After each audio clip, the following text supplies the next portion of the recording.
Hello everyone, and thank you for joining us for today's webinar, Continuous Employee Performance Management, How to Flip the Switch.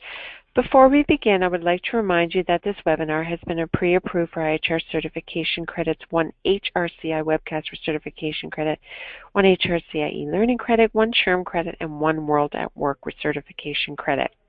You will receive an email from HR.com within 1 to 2 business days, which will include the certification credit information. I would also like to encourage you to submit your questions in the GoToWebinar panel. As we move through the content, send your questions in and we will do our best to get to them at the end of the presentation. I'm now going to pass things over to Natalie Trudell. Natalie is the Marketing Manager for CRG emPerform, our sponsor of today's event. Natalie? Thank you, Kathy, and thanks again to everyone for joining us today. We really appreciate it. We promise to make the most out of this hour that you're going to spend with us.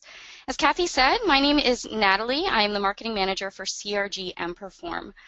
We've been helping organizations to automate and revise their performance management processes since 2004, and we can tell you that now more than ever, companies are looking to retool traditional reviews from a once-a-year chore to a more effective continuous process. So we are thrilled to be sponsoring this event today. If you would like to learn more about emPerform, I do invite you to visit our website.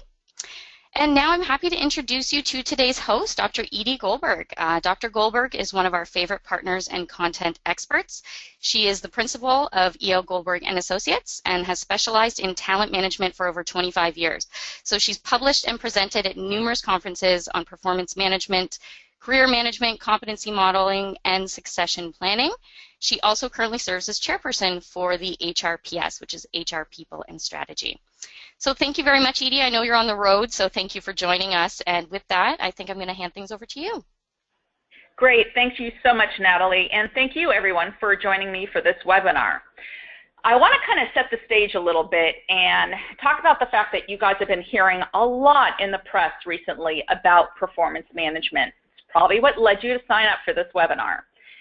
And much of what you've been hearing is about how companies like Juniper and Adobe and Gap Inc. and even GE is getting rid of performance management. But kind of what I'm here to tell you is that is actually a slight over-exaggeration. And while a lot of companies are fundamentally rethinking their approach to performance management and transforming it in ways that make it quite different from traditional processes, most of the companies aren't eliminating things like the basics, goal setting, giving feedback, and paying for performance. The key to making all of the new processes that you're hearing about successful is about that process provides an ongoing feedback to create a continuous performance management process. So here you see our agenda. And I'd like to set the stage by discussing 6 key factors that are reshaping organizations today. And then next, I'll present some very recent research on innovations in performance management. And that'll be a great lead into a discussion about how continuous performance management differs from the traditional process. So once we have a common understanding of this type of process, I'm then going to share with you how you can flip the switch in your own organization. That's going to start with some common approaches that I've used to help build the business case for change, as well as the change management that you need to engage in to make this type of process successful. And then I'm going to close off the webinar by sharing how today's technology can really enable this kind of continuous process. At the end of this webinar, what I hope that you walk away with is an understanding of why traditional processes are no longer meeting the needs of organizations, and really then what you can do to create an engaging, feedback-rich process that will drive company performance, and how you can effectively implement that kind of new process. So there are many factors that are reshaping organizations today. And while I walk you through these processes, I want you to reflect on how your current approach to performance management adheres to the processes that perhaps were better suited to how your company operated more than 10 years ago. The first three factors up here going clockwise are really about the business environment. Growth is coming back as our economy continues its recovery, and businesses are constantly having to look forward and anticipate change based on both technological innovations and business model disruption. Globalization of business has resulted in strong growth in emerging markets, not in the United States. And as a result, employees are likely to be now working on globally dispersed teams, and their manager might even reside in a different country. Increased competition means organizations need to constantly innovate today. Access to the right talent will be the greatest inhibitor to growth. In fact, in a 2015 Conference Executive Board study, they found that the #1 challenge faced by CEOs is human capital, followed closely by innovation. Now, the next three factors I have up here really have more to do with work and workforce changes.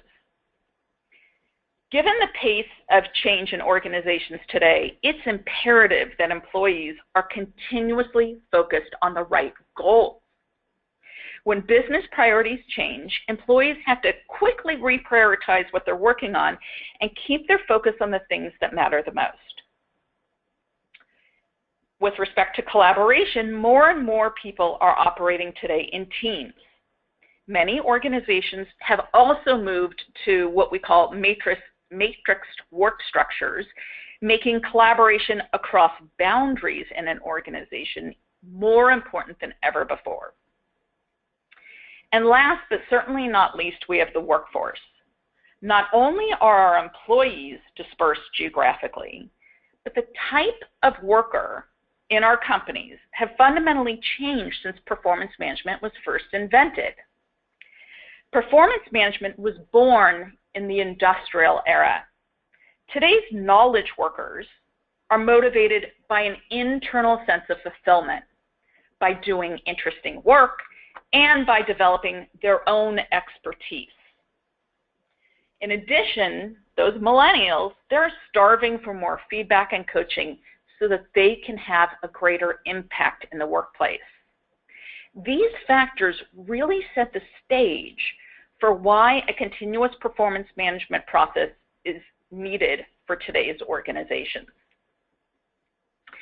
And as this slide really says, this is kind of what we're really trying to create here, a process that is as absurd as actually communicating to your employees on a regular basis. So before we start talking about some of the recent research influences to move towards a continuous performance management process, I want to learn a little bit about your current processes. And our first poll is going to be about how often do you revise goals annually? Natalie, can we launch our first poll? Of course. So I'm launching the poll to everyone. If you want to take a moment, provide your answer.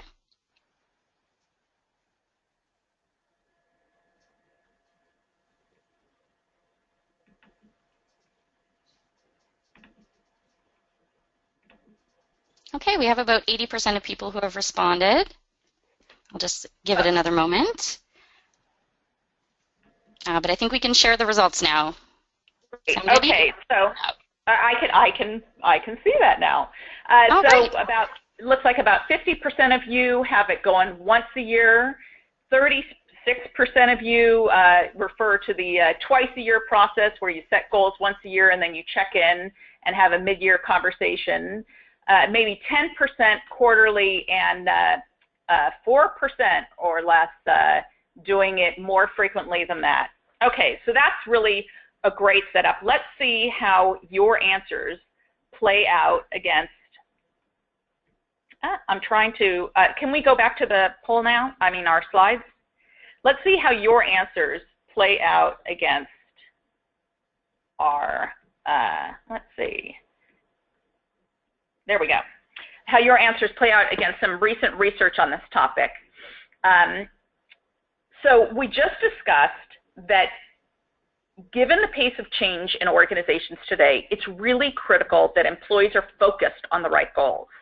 And when those priorities change, employees have to quickly reprioritize and make sure that they're focused on what's most important.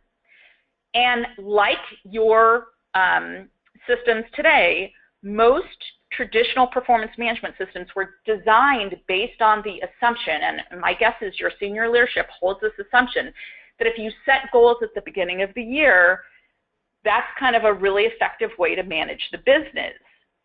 But I would say that's kind of out of pace with today's organizations where things change quickly throughout the year. So I would argue that in today's fast-paced, constantly changing business environment, agility is the key to success. So on this slide, we see some research by Burson and Associates that demonstrates that companies that review and revise goals more often have better performance than organizations that review or revise goals annually or even semi-annually. So here you see that companies that reviewed and revised goals quarterly had a more favorable impact on both the impact on the costs in their company and overall financial performance than compared to the companies that only reviewed goals annually. You know, I would tell you that even big companies like GE are moving towards processes where they're setting more near-term goals, not annual goals. So certainly for the people who are on this phone and the people who responded to that poll, I would say, you know, this is a really important piece of research to consider as you look at your process and how agile it is and how it's keeping up with today's business needs. In 2015, ZENGER and FOLKMAN published a study based on data from over 22,500 leaders across various industries and across countries. And what they found was that employee retention is significantly higher for leaders that provided frequent and effective feedback. So here we see a strong positive correlation between providing frequent feedback and whether or not an employee intends to stay with the company. Now, while this same research indicated that employees who had managers who provided frequent and effective feedback, those employees were more content, they put forth more effort at work, they stayed employed for longer, and they had better relationships with their managers. Let me actually now turn to a different case study to build the business case for providing more frequent feedback and not saving it up for an annual review. Recently, Eli Lilly shared some really interesting research results that were part of their own business case for eliminating ratings and moving to a more continuous performance management process.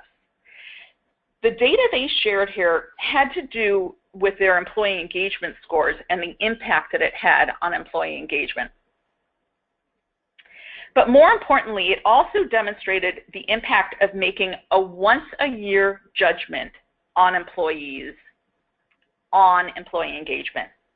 So at Eli Lilly, they use what they call a pulse survey. That is, they do kind of an employee engagement survey for a small percentage of their population every single month.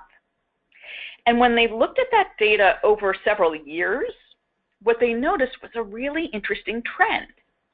Immediately following the performance rating process, there was a significant drop in employee engagement for 85% of their population. And that drop in engagement scores stayed down for 3 to 4 months over an entire business quarter following that performance rating period.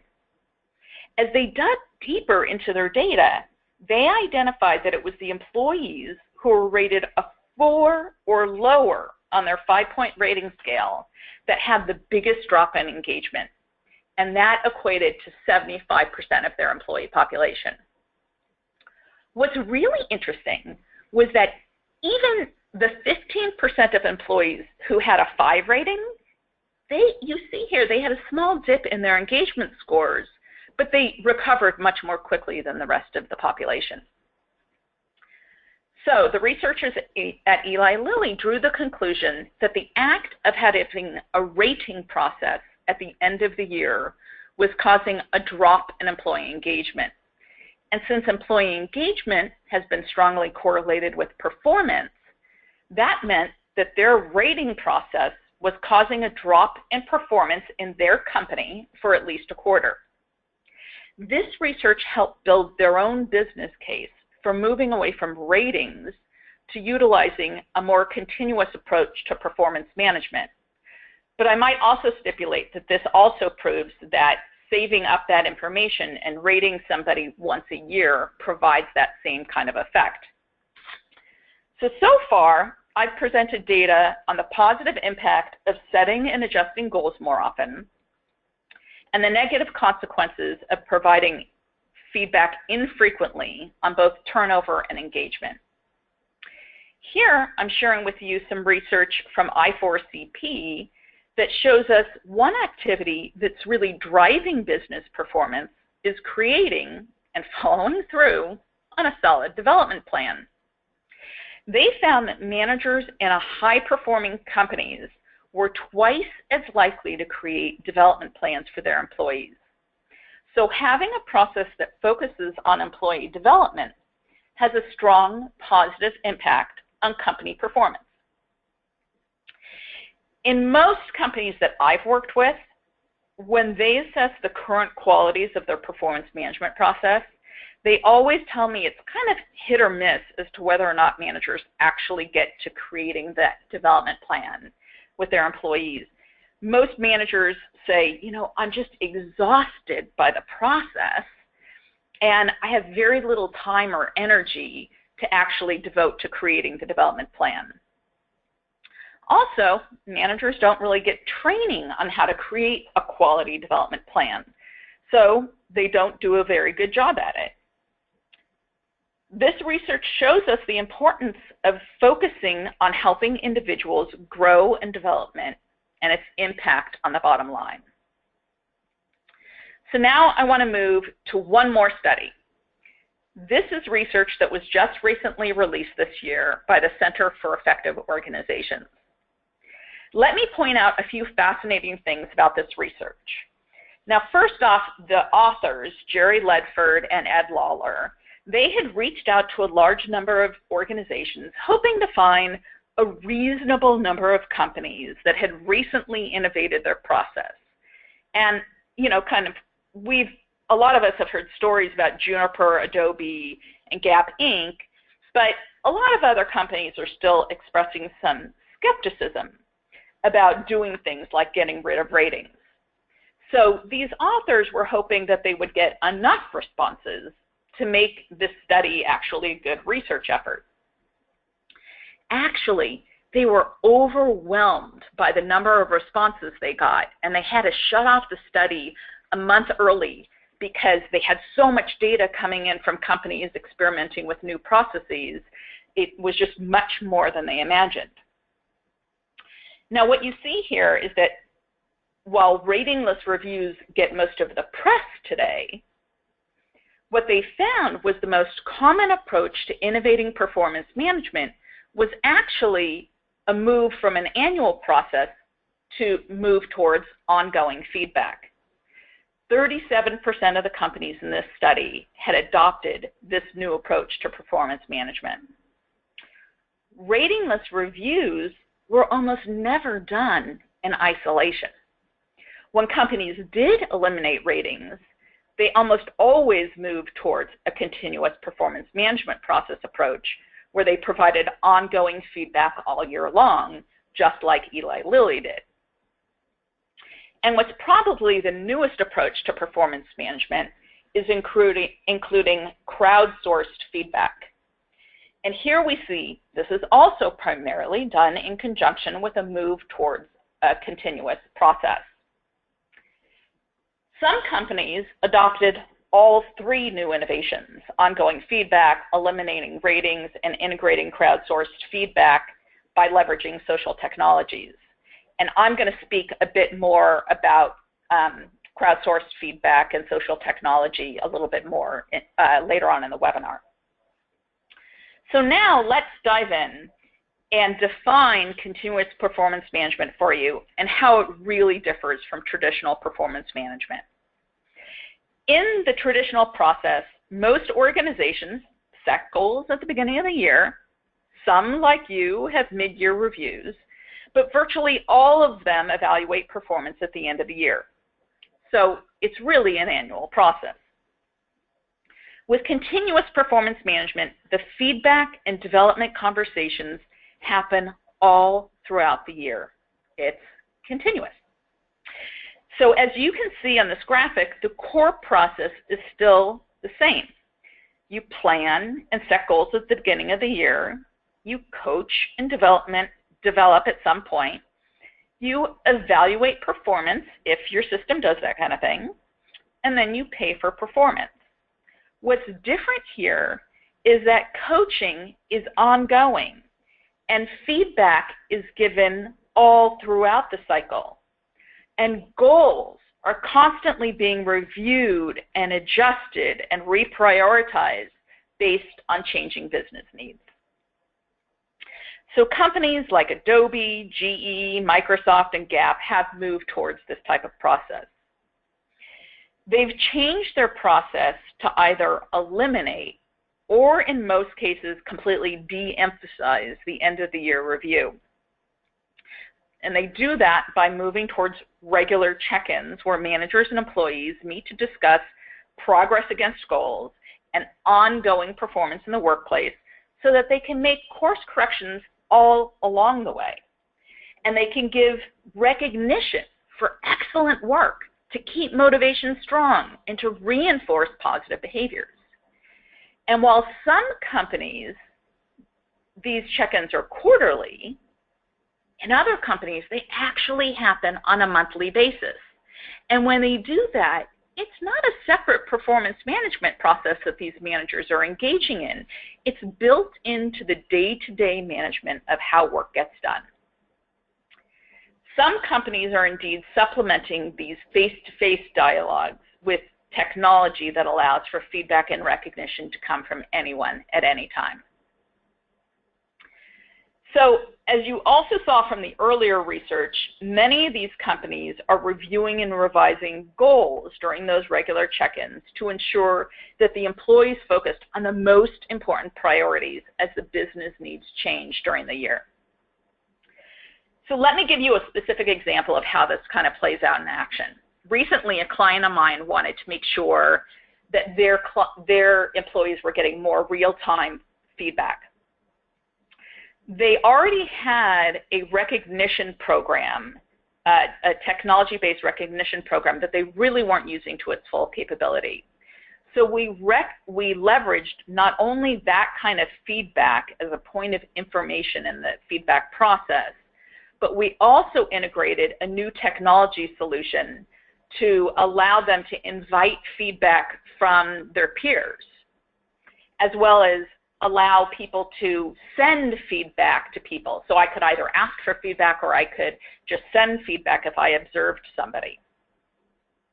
Their system also provides a place for managers to take notes throughout the year so that when they get ready for their next one-on-one, which in this company happened quarterly, they would have those notes readily available. But most importantly, all those various points of feedback are available for the end of the year summary review, which automatically pulls together all that feedback that the individual has received across 4 quarters. There are no surprises in their discussions because this is just an accumulation of feedback that they've been getting all throughout the year. Okay, so that's what continuous performance management looks like and sounds like. So let's consider now that you want to build your own continuous performance management process, but you need to build the case for change and sell it to management. You, of course, can and should leverage the research that I just shared with you, but there are also a variety of other ways that you can make your business case for change. So let's look at some of them now. First, let's start with an understanding of your workforce and how it's changed over time and the different needs of those populations. This ties back to my first slide on the factors reshaping organizations today. Globalization of our workforce increases the likelihood that managers might not be co-located with their employees. And so maybe their peers are a better source of feedback than their direct manager. So we can see in this company, their employee population in their emerging markets is starting to grow and grow and grow. In this case, individuals are likely to be working on virtual global teams where collaboration is really important. So being able to coordinate and collaborate on goals with teammates becomes really much more important. Okay, so that is the globalization of your workforce. Now let's look at another slice of demographics. On this slide, we see our growing base of millennials and the different expectations all the different generations have about getting feedback. This is actual data from a client, and in the next 5 years, they expect 76% of their population will be comprised of both Gen Xers and millennials. So what are the implications for performance management when you look at a slide like this?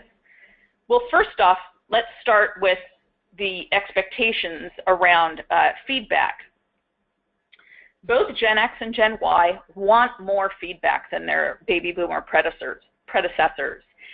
And those new entrants to the workforce, those millennials, they have some subtle differences in their expectations that I'm not sure we're quite prepared for. They want feedback from everybody, not just their manager, so that their respect for hierarchy and authority isn't that great. So feedback from their peers actually might be more important to them. They expect feedback real time, and they're pretty comfortable getting feedback through technology because that's kind of how they live their life. Goal alignment and setting expectations for performance are very important to this generation. They desperately want to have an impact. So they want to know how what they do fits into what the organization is driving to achieve. If you're going to rate their performance, you need to provide very clear expectations about performance and tell them what they need to do to be excellent and how that differs from just meeting expectations. Like their helicopter parents, they expect their managers to help them, to coach them, to guide them, and to provide them with a lot of feedback. So having ongoing feedback and coaching is critical to this workforce that wants you to understand and care about them, to coach them, and to guide them in both their work and their career.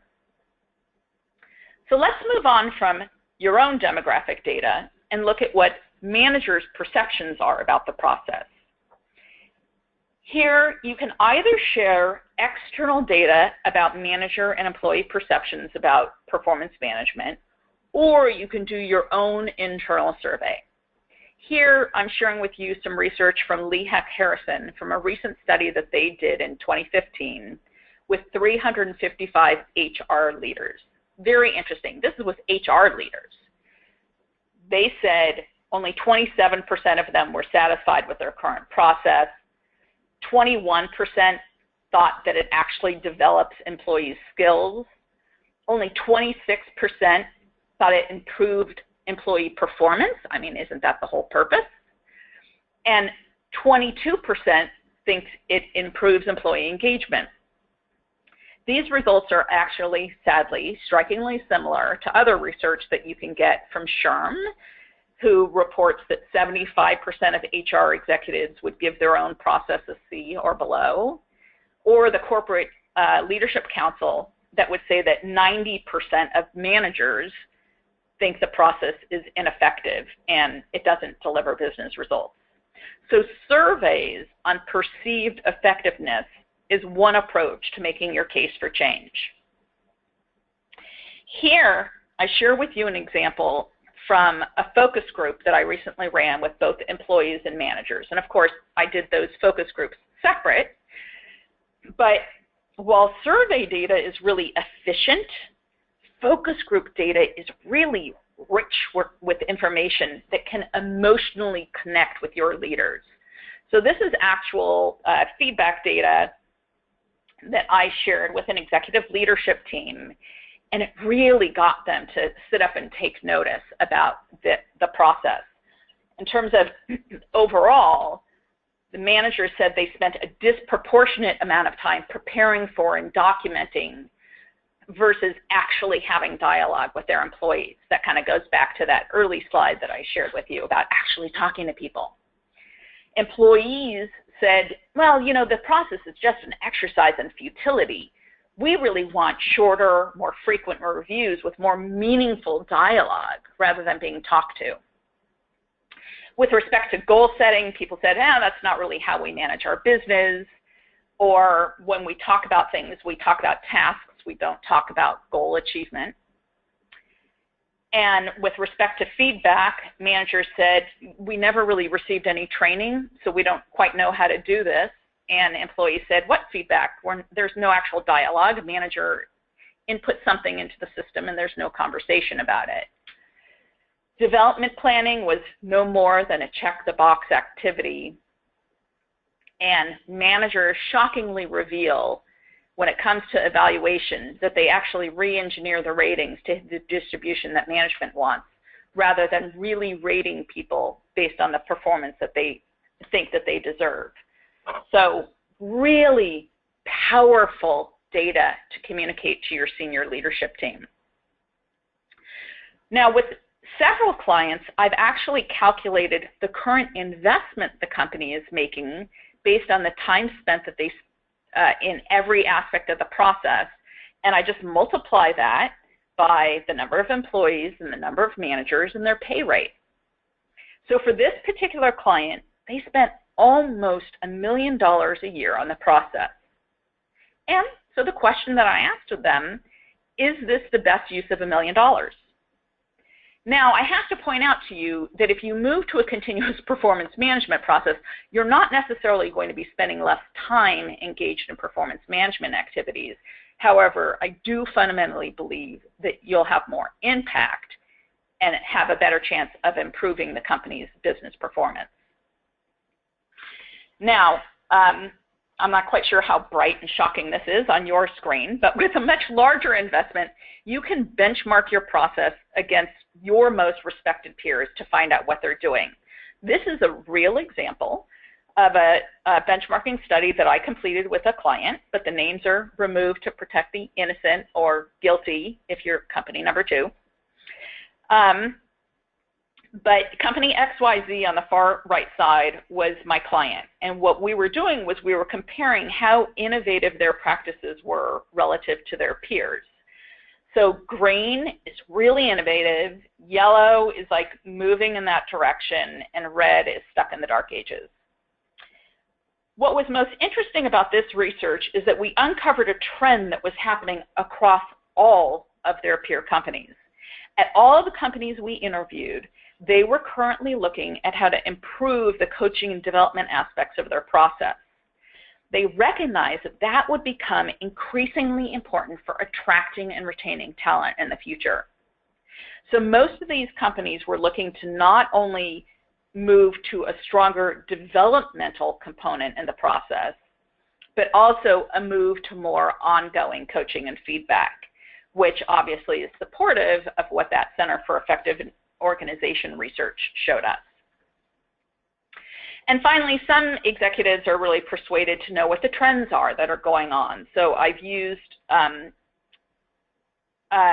slide like this with some clients, and here I'm going to go through some major trends that we've been finding. And on the right-hand side, you see some of the companies that are representative of these trends. So let me go through them. Companies like Adobe and Gap Inc. have really focused on eliminating or reducing documentation. And most HR people kind of quiver in their boots when I say that, as well as their corporate lawyers. But there are 2 main factors driving this change in the process. One is managers spend too much time documenting and not enough time actually talking to anybody. And far too often, that documentation doesn't support the legal action that you want to take. Of course, the reverse would be true if you didn't have it. Virtually all the companies on the right here have eliminated ratings.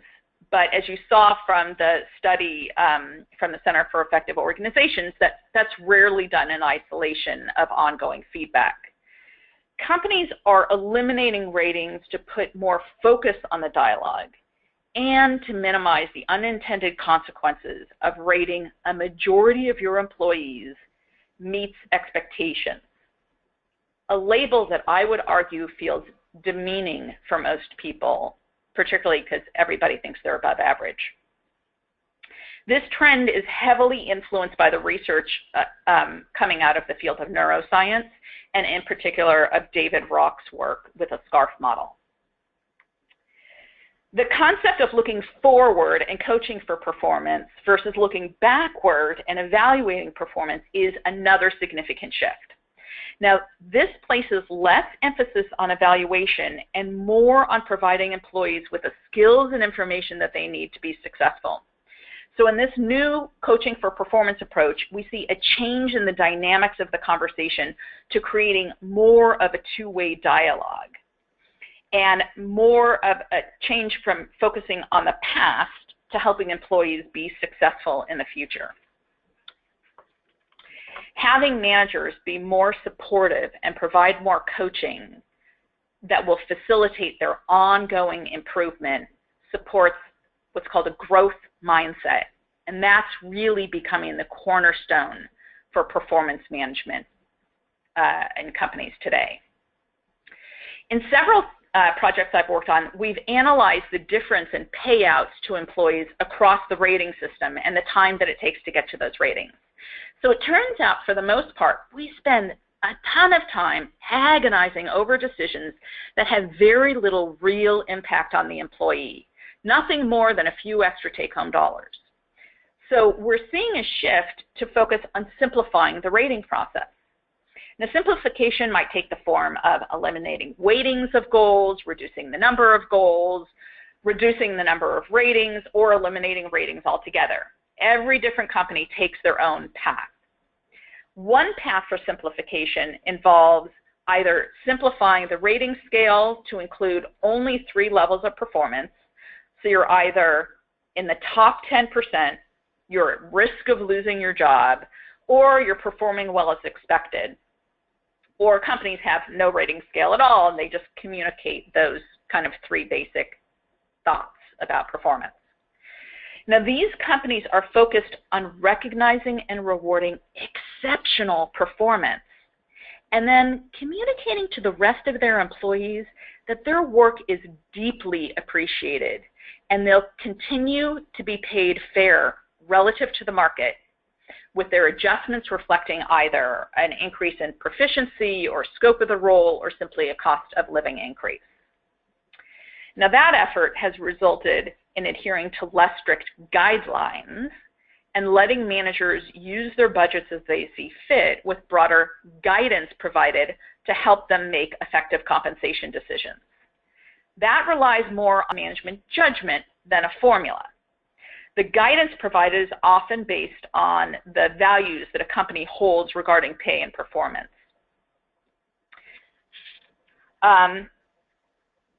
Let's see. Okay, so a study from the McKinsey Global Institute reports that 2/3 of the value creation offered by social technologies lie in improving communication and collaboration across an enterprise.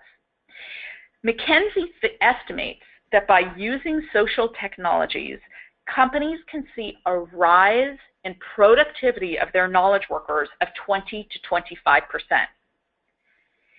And social technologies can enable a lot of things in the performance management process, and I'm going to touch on that in a moment.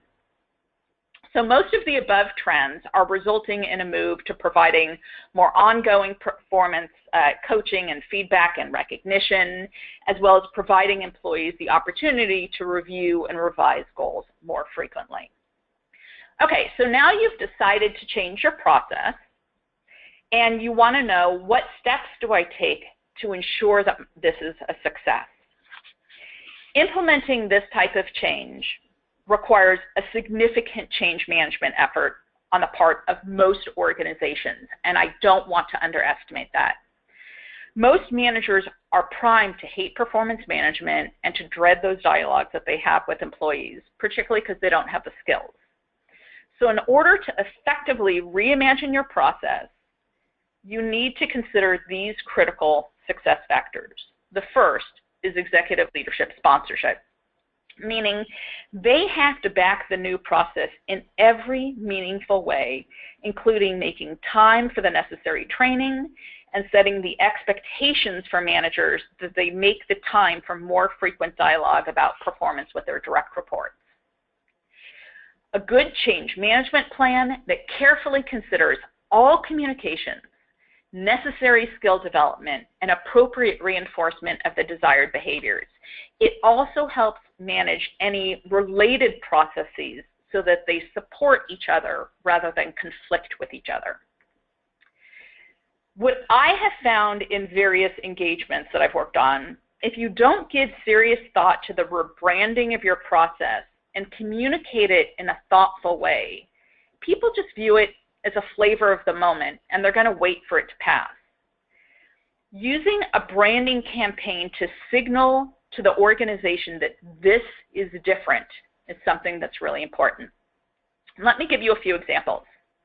Juniper Networks doesn't call their system performance management. They call it People Matters. Gap Inc.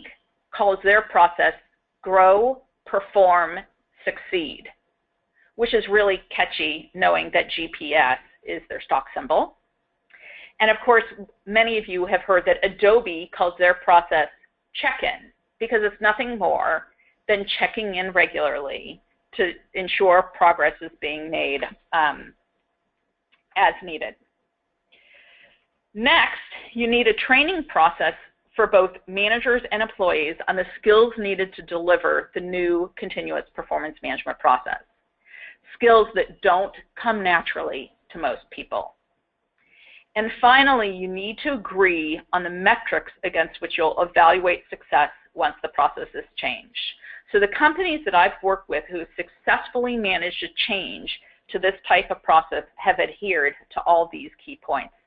Let me dive in a little bit more deeply with a few of these points. I almost always use a slide of this nature at the beginning of a project to emphasize the importance of senior leadership involvement. So we need to ask four things of senior leaders. We need to ask them to sponsor the change. That is, they need to provide guidance on the direction of the process design, as well as funding needed at each phase in the process. Being supportive of the new approach or the behaviors being implemented is really important.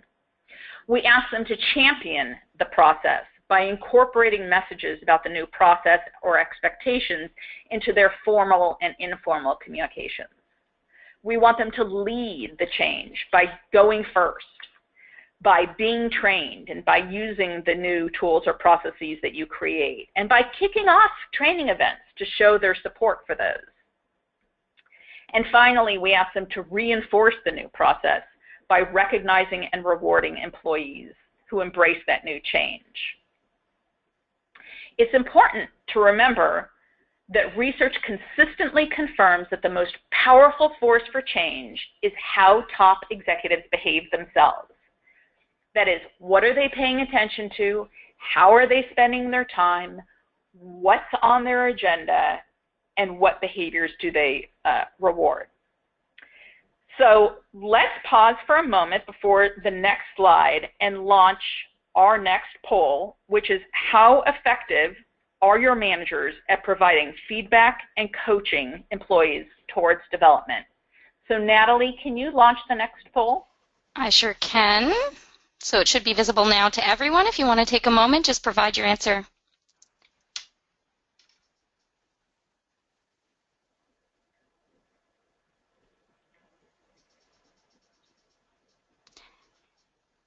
Okay, we have about 80% of people who have responded, so I think we can share the results. Well, this is, pretty enlightening, you guys.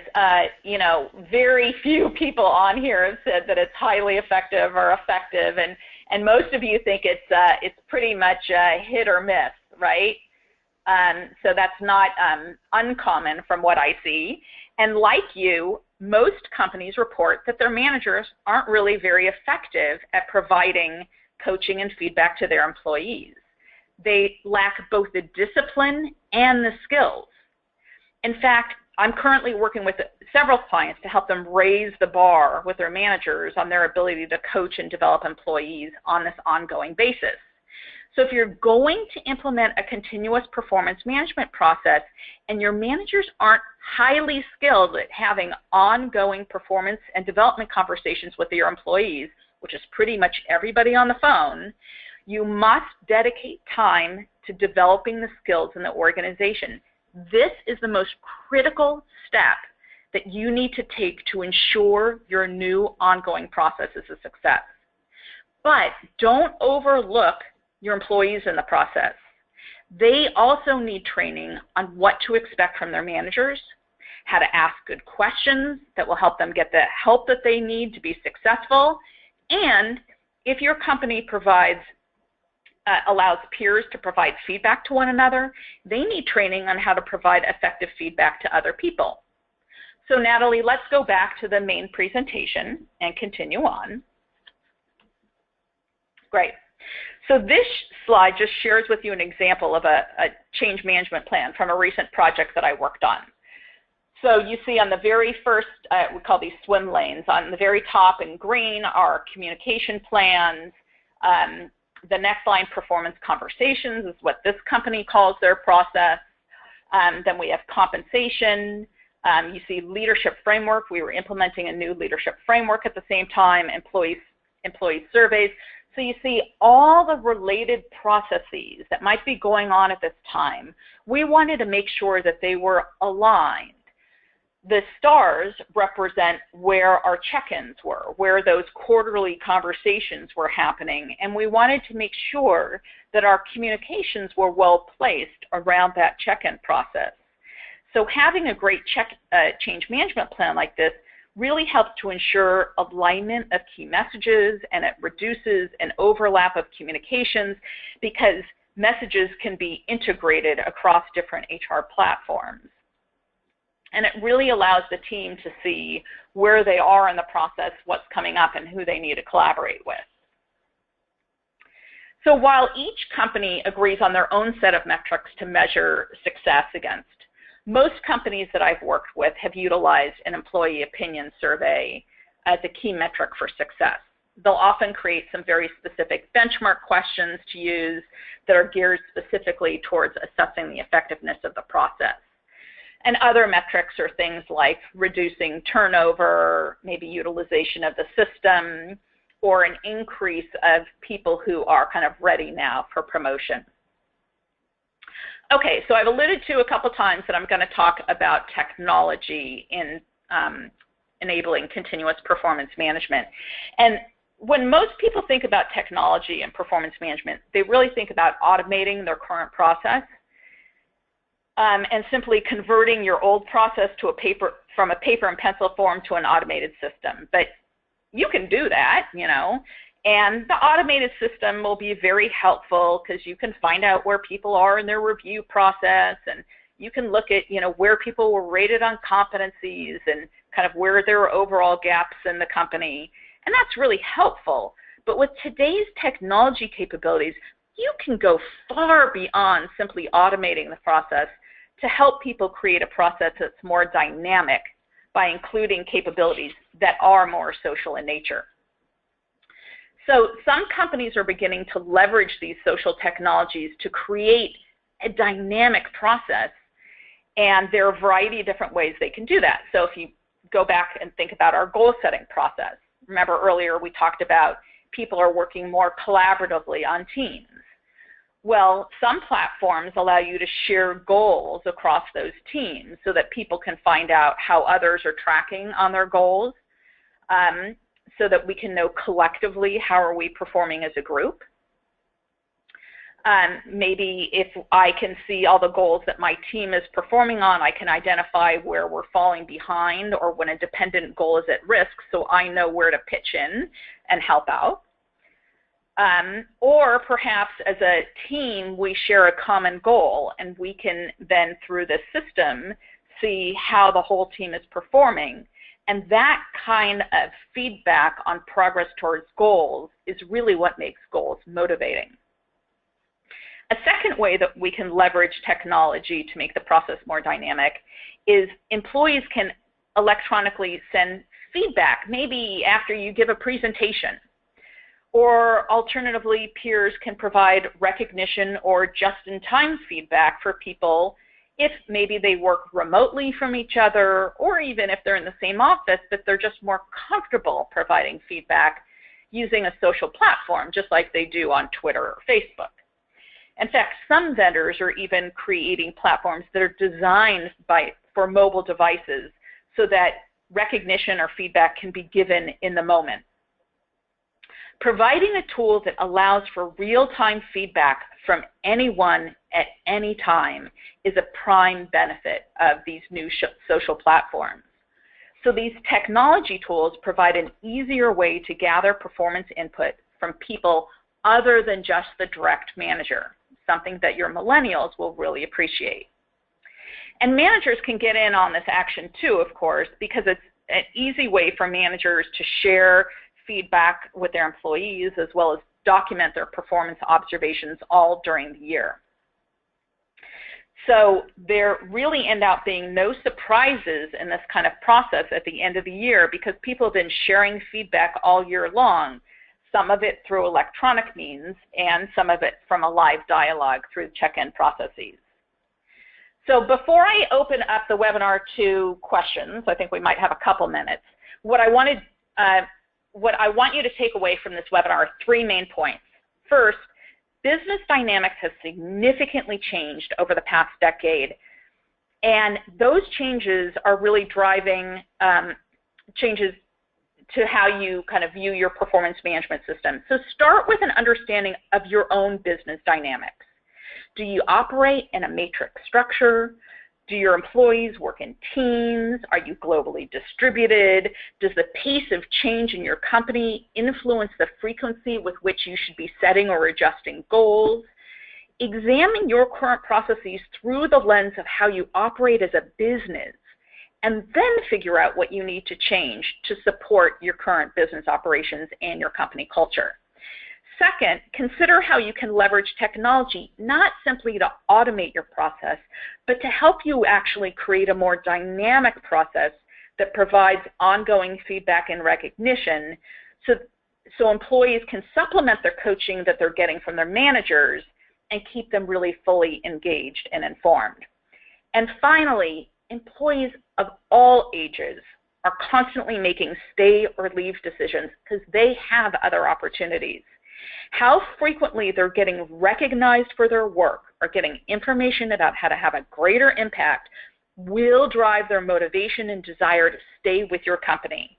And that argues for the fact that we need to move beyond occasional feedback to continuous performance management. Thank you all for listening, and thank you to emPerform for inviting me on this webinar. It's our pleasure, Edie. Yeah, thank you so much. The switchboards are lighting up, so I think we have a few minutes for questions. I'm going to get to some of the most commonly asked ones here. You said many companies use surveys to assess the impact of their process. What types of questions do they ask? Okay, so if they're using an employee opinion survey, they would ask things like, I've had a conversation with my manager in the last quarter or the last month. I understand what's expected of me. I get feedback regularly that helps me to improve my performance, things of that nature. Great. Okay. The next one I have here is, if you eliminate ratings, and we were asked this a few times, how do you tie pay to performance? Yeah. I get asked this question a lot. You know, I do not, my experience is, if you put a group of managers in a room and you ask them, do you know who your top performer is? Like, they don't need a rating scale to figure that out, right? And so if you talk to managers about, there are all performances along a continuum, how much I achieve my goals, or how much I live the company behaviors or values or competencies that you have. And people can have a dialogue about that. And if you give managers a budget, they manage a budget to run their business, so they should be able to manage a budget to run their people. And you really help them understand all the different dynamics that go into pay, because it's not just a merit increase, because it's kind of how fairly are you paid relative to the job market. What are the communication messages that you're giving? So if you give managers a budget and you say to them, you want to hold on to your most valued employees, and you don't want everybody else running out the door, and you work with them in what I've done is kind of mock trial sessions, if you will, to help them think through how they distribute pay. But you'll be surprised at how well they can communicate the message about employees being valued, everybody being valued, and how they can get across to those people who are the highest performers their unique contributions to the organization, and that they're being compensated for that. So it's a combination of how you communicate and then truly letting managers distribute comp. And in both the examples that where my clients, as well as when I've gone out and spoken to companies about how they do that, it's shocking to find out that people feel managers are better able to distribute compensation based on performance when you kind of take those guidelines off of them, that you can only pay somebody, X or X amount based on the compensation system. So managers are they're good at it. They will be scared, and you need to help them through that process. Definitely. Thank you, Edie. There are a lot more questions, but I don't think we have time for them, unfortunately. It's the top of the hour. So we will compile these questions and reach out to anyone individually with answers if you've requested that. And I think that's all the time we have. So I want to extend a big thank you to Edie for an amazing presentation, such a timely topic, and thank you all again for joining us. Definitely a special shout out to some of our customers who I see have joined us today, so hello to you all. And a thank you to HR.com for hosting us. If you have any other questions for Edie, or if you would like to apply some of the concepts discussed into a new performance management platform with emPerform, please contact us. I think we have our contact details on the slide up there. And with that, I'd like to hand things back to Kathy, who has some final details for you. Great. Thank you, Natalie, and thank you, Edie, for presenting this very informative webcast today. The archived webcast and slides will be available on the HR.com site within 24 hours. You will receive an email from HR.com with the certification credit information within 1 to 2 business days. emPerform and HR.com do appreciate your feedback, so please take a moment at the very end of the webcast to complete the evaluation survey, which will appear on your screen. This concludes our webcast, and thank you again for joining us, and enjoy the rest of your day.